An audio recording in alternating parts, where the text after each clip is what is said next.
Minyak dan gas bumi merupakan hasil dari proses makhluk hidup purbakala yang mati dan terkubur selama jutaan tahun, mendapatkan tekanan dan pemanasan suhu tinggi, lalu kemudian berproses menjadi mineral.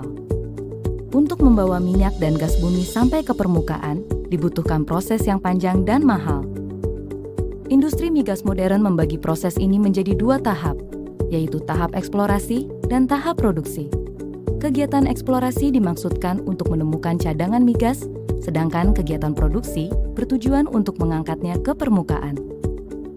Kegiatan eksplorasi terdiri dari beberapa tahap, meliputi studi geologi, studi geofisika, survei seismik, dan pengeboran eksplorasi.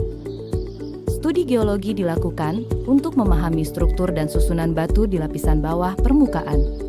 Dari hasil studi ini, maka dapat diketahui area yang perlu dikaji lebih lanjut menggunakan studi geofisika. Studi geofisika bertujuan untuk mengetahui sifat fisik batuan, mulai dari permukaan hingga kedalaman beberapa kilometer di bawahnya. Proses ini berlangsung selama 6 bulan sampai dengan 1,5 tahun, tergantung dari luasan area dan kedalaman yang dituju. Metode yang paling banyak digunakan untuk mengetahui sifat fisik batuan adalah survei seismik. Melalui kegiatan seismik, keadaan di bawah tanah dapat direkonstruksi menjadi gambar 2 dimensi maupun 3 dimensi. Kegiatan seismik berlangsung selama 1 sampai dengan 4 tahun, tergantung dari lokasi dan tipe reservoirnya. Berdasarkan hasil interpretasi gambar, jika ditemukan lapisan yang berpotensi menyimpan cadangan migas, maka selanjutnya akan dilakukan kegiatan pengeboran eksplorasi. Data seismik yang akurat belum tentu menjamin terdapatnya cadangan migas. Data tersebut harus dibuktikan dengan kegiatan pengeboran. Semakin dalam lapisan yang dibor, maka semakin besar biaya yang harus dikeluarkan. Pengeboran merupakan bagian terpenting dalam kegiatan eksplorasi maupun produksi. Lama waktu pengeboran satu sumur bisa memakan waktu 1 sampai 4 bulan. Kegiatan eksplorasi mengandung resiko dan ketidakpastian yang sangat tinggi. Oleh sebab itu, dibutuhkan modal yang sangat besar, teknologi yang canggih, dan sumber daya manusia yang berpengalaman.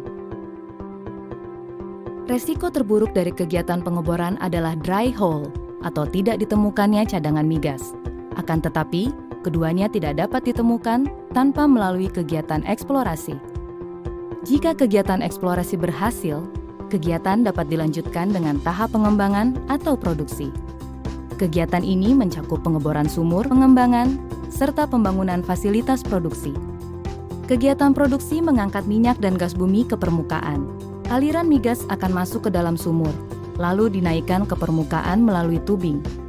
Minyak dan gas bumi kemudian dialirkan ke sumur, lalu naik ke permukaan melalui pipa salur. Setelah itu dialirkan lagi ke separator, yang akan memisahkan keduanya dari material yang tidak dibutuhkan, hingga akhirnya minyak dan gas bumi saling dipisahkan. Proses ini biasanya memakan waktu 6 bulan sampai dengan 3 tahun. Minyak dialirkan menuju tangki pengumpul, sementara gas dialirkan melalui pipa kepada konsumen. Proses pengangkatan ini dapat memanfaatkan tekanan alami atau menggunakan metode pengangkatan buatan. Pada kontrak kerjasama yang dianut Indonesia, semua biaya yang timbul dari kegiatan eksplorasi dan produksi sepenuhnya ditanggung kontraktor dan nantinya akan dikembalikan saat lapangan sudah menghasilkan dalam bentuk hasil produksi minyak dan gas bumi. Kegiatan eksplorasi dan produksi migas memakan waktu serta proses yang sangat lama. Minyak dan gas bumi yang saat ini kita nikmati merupakan hasil dari eksplorasi dan produksi selama puluhan tahun. Semua ini dilakukan untuk menjamin ketersediaan minyak dan gas bumi. Skema eksplorasi minyak dan alat penyulingannya. Minyak bumi hasil pengeboran di daratan maupun melalui pengeboran laut akan dialirkan ke tempat penampungannya untuk dipisahkan dengan pengotor-pengotornya, lalu dialirkan ke tempat pembakaran, lalu dibakar di sini, dibakar, dipanaskan, hasil pembakarannya akan dimasukkan ke dalam tabung destilasi bertingkat ini. Di tabung ini akan dipisahkan campuran-campuran pada minyak bumi berdasarkan fraksinya, berdasarkan perbedaan titik didihnya. Titik didih terendah akan ada di tempat paling atas ini dan keluar ke arah sini. Ini merupakan gas-gas petroleum di mana jumlah C-nya C1 sampai C5. Contohnya adalah gas LNG dan gas LPG. Selanjutnya, pemisahan kedua akan titik didih yang lebih tinggi akan keluar ke arah sini. Nah, biasanya itu dipakai untuk bahan bakar pesawat terbang. Jumlah C-nya C4 sampai C6. Selanjutnya, yang titik didih lebih rendah akan keluar dan biasanya dipakai untuk bahan bakar kendaraan bermotor, bensin, gasolin. C5 sampai C12. Selanjutnya, minyak tanah. Nah, ini titik didih semakin tinggi keluar ke arah sini. Dan ini namanya kerosin. Jumlah C-nya C9 sampai C14. Titik didih yang lebih tinggi selanjutnya akan keluar melalui pipa di sini. Ini biasanya dipakai untuk kendaraan bermotor. Ya, minyak solar dikenal dengan nama minyak solar produknya. C4 sampai C18 jumlah C-nya. Selanjutnya, yang titik didih lebih tinggi akan keluar ke arah sini. Nah, ini dipakai untuk minyak diesel C16 sampai C18. Titik didih yang lebih tinggi selanjutnya keluar ke arah sini. Ini dipakai untuk pelumas oli dan juga untuk bahan baku lilin, parafin ya. Kalau pelumas C18 sampai C20, sedangkan lilin C20 sampai C22. Selanjutnya minyak bakar, yaitu titik didihnya yang lebih tinggi lagi, jumlah C-nya sampai dengan 25. Selanjutnya yang terakhir berupa aspal, bitumen, C25 dan selanjutnya.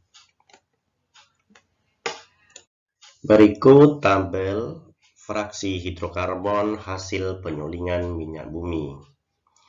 Fraksi gas ukuran molekulnya C1 sampai C5, C1 itu CH4, C2 H6, C3 H8, C4 H10, C5 H12. Titik didihnya itu antara minus 160 sampai 30 derajat Celcius. Biasanya dipakai untuk bahan bakar LPG.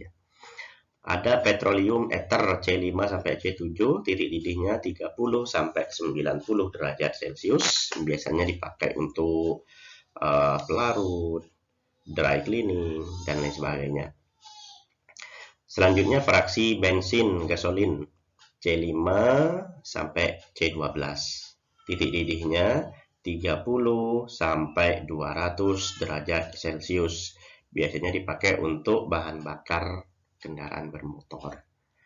Ada fraksi kerosin, minyak diesel ataupun solar C12 sampai C18, titik didihnya 180 sampai 400 derajat Celcius. Biasanya dipakai untuk bahan bakar mesin diesel, bahan bakar industri, dan untuk cracking. Cracking itu diolah lebih lanjut. Nah, molekul-molekul yang besar ini, C12 sampai C18 yang lebih besar itu direngkah, dipotong agar menjadi molekul-molekul yang lebih kecil. Biasanya menjadi gas, menjadi petroleum ether, seperti itu. Jadi dari C12 sampai C18 itu dipotong. Selanjutnya minyak pelumas C16 ke atas, titik didihnya 350 derajat Celcius ke atas. Biasanya sebagai pelumas. Pelumas itu berfungsi sebagai untuk melumasi mesin, juga menahan panas daripada mesin. Ada parafin yang C-nya 20 ke atas, merupakan zat padat dengan titik cair yang rendah. Biasanya dipakai untuk lilin dan lain sebagainya. Lalu ada aspal bitumen C25 ke atas. Biasanya ini merupakan residu sisa dari pembakaran hidrokarbon. Biasanya dipakai untuk bahan bakar. Bahan bakar itu dan untuk pelapis jalan raya untuk aspal. Hidrokarbon dalam kehidupan sehari-hari. Hidrokarbon yang pertama berupa polietilena atau plastik ya. Rumus molekulnya CH2CH2N. Ini merupakan polimer. CH2 dengan CH2 berikatan sangat banyak sekali, dikenal dengan polietilena. Lalu ada gliserol. Gliserol itu biasanya dipakai salah satunya untuk pembersih wajah. Gliserol ini mampu melarutkan senyawa organik sehingga senyawa organik yang ada di wajah, baik itu berupa minyak, berupa kotoran yang nempel di wajah, dapat diangkat melalui pembersih wajah yang mengandung gliserol. Selanjutnya PVC, polyvinyl klorida. Ini merupakan senyawa hidrokarbon yang terdiri atas alkana dan ada klorin di dalamnya, PVC polyvinyl klorida. Selanjutnya ada isopropil alkohol dan ada glikol. Inilah contoh-contoh hidrokarbon dalam kehidupan sehari-hari. Seperti yang sudah dijelaskan sebelumnya bahwa bahan bakar sangat diperlukan untuk kehidupan. Namun, hasil pembakaran dari bahan bakar tersebut dapat menyebabkan pencemaran, sehingga kita perlu menggunakan bahan bakar secara bijak. Nah, ini gambar ilustrasi pencemaran udara yang ada di perkotaan. Kenapa terjadi pencemaran udara seperti ini? Satu, adanya proses pembakaran yang tidak sempurna. Pembakaran yang tidak sempurna akan menghasilkan gas buang yang berbahaya bagi kehidupan. Juga adanya pengotor dalam bahan bakar. Jadi bahan bakar yang mengandung bahan-bahan kimia lainnya akan terlepas ke udara berbarengan dengan proses pembakaran bahan bakar tersebut.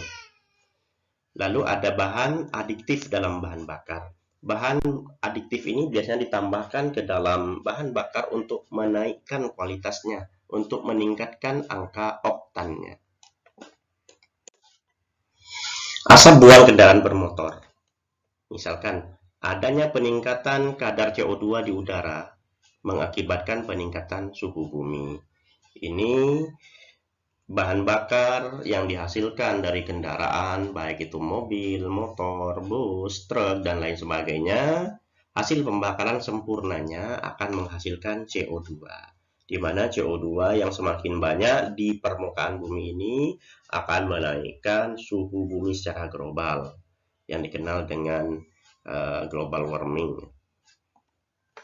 Lalu, asap buang kendaraan juga mengandung belerang dioksida.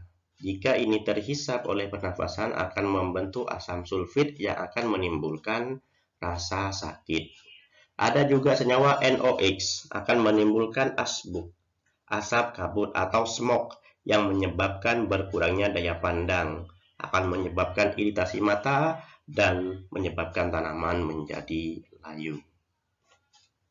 Dari dampak negatif pembakaran tersebut, kita perlu mencari solusi untuk meminimalisir pencemaran yang dihasilkan dari bahan bakar. Yang pertama, mengubah katalik atau catalytic converter.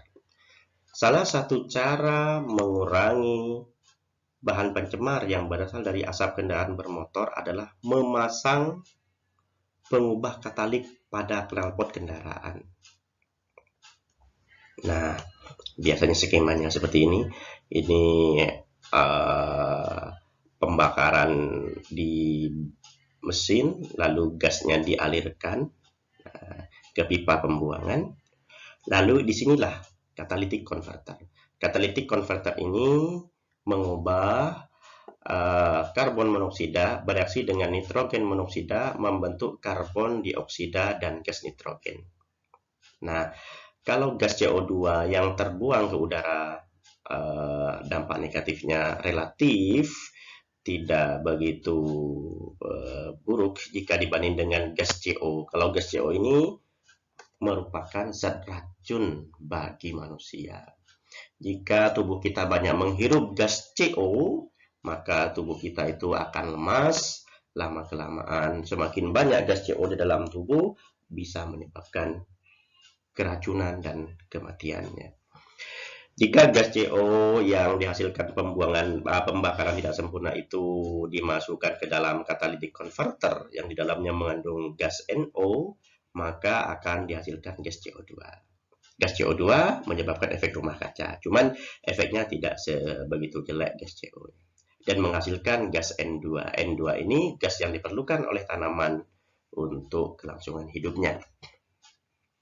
Pada bagian berikutnya, hidrokarbon dan karbon monoksida jika masih ada dioksidasi membentuk karbon dioksida dan uap air. Nah, jadi disinilah konverter katalitik selanjutnya ya.